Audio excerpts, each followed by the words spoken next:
Welcome back. Now that you have some understanding of stock exchanges, let's try and understand how a typical transaction gets completed on the stock exchange.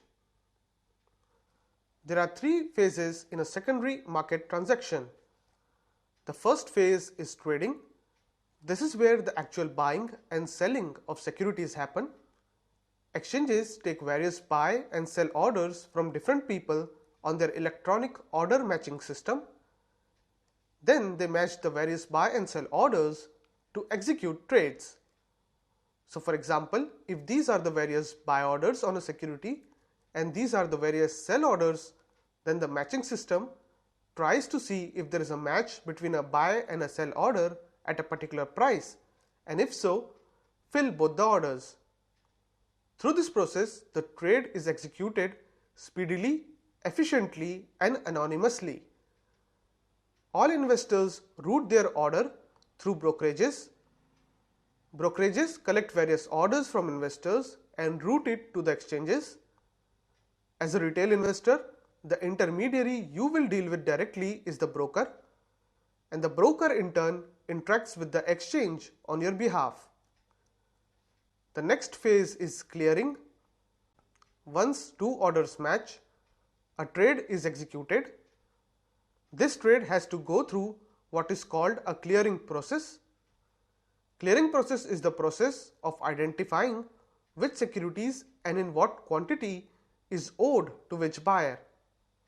The clearing process also identifies what amount of payment is owed to the seller for this transaction. So if an investor A buys 100 shares of company X at $10 each from investor B, the clearinghouse does the math and determines that investor A is owed 100 shares while investor B is owed $1,000.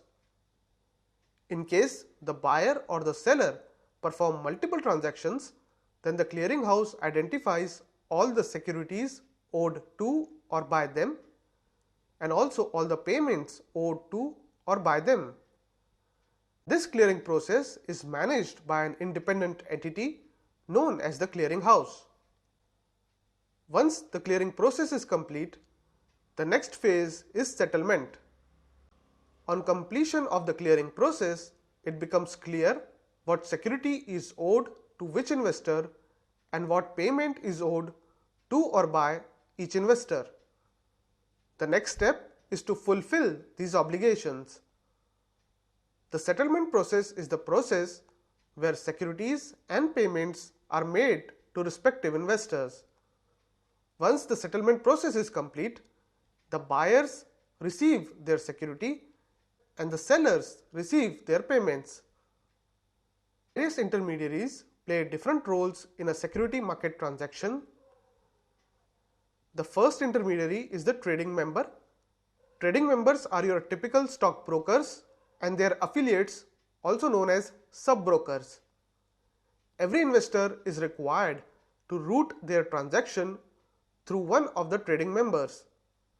A broker can become a member of the exchange only on fulfilling certain minimum requirements for capital, qualification, and net worth, among other requirements. The exchange closely monitors all the members, and all members are required to fulfill their obligation to their clients.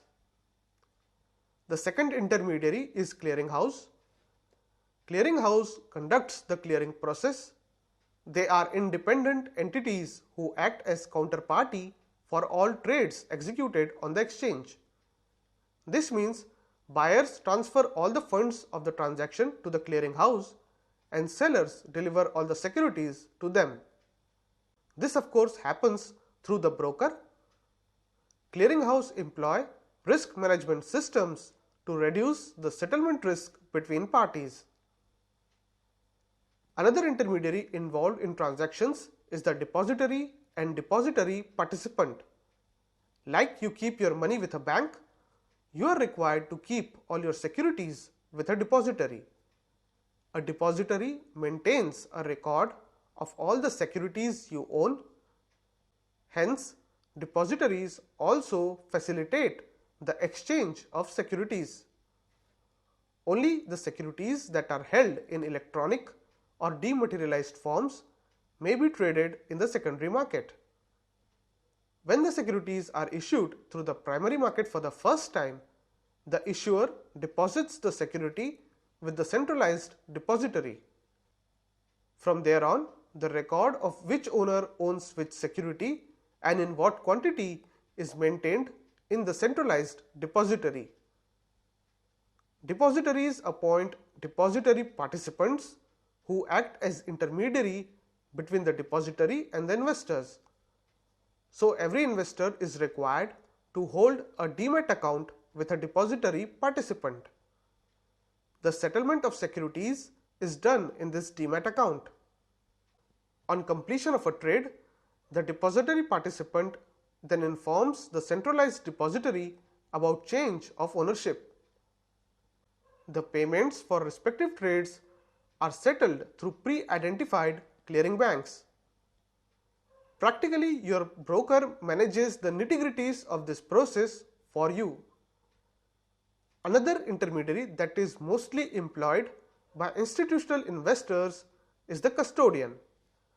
A custodian is a bank which holds funds and securities on behalf of large institutional investors like mutual funds and insurance companies. Custodians settle the secondary market trades and may also act as clearing members and clearing banks for the institution in order to manage the settlement of both securities and funds.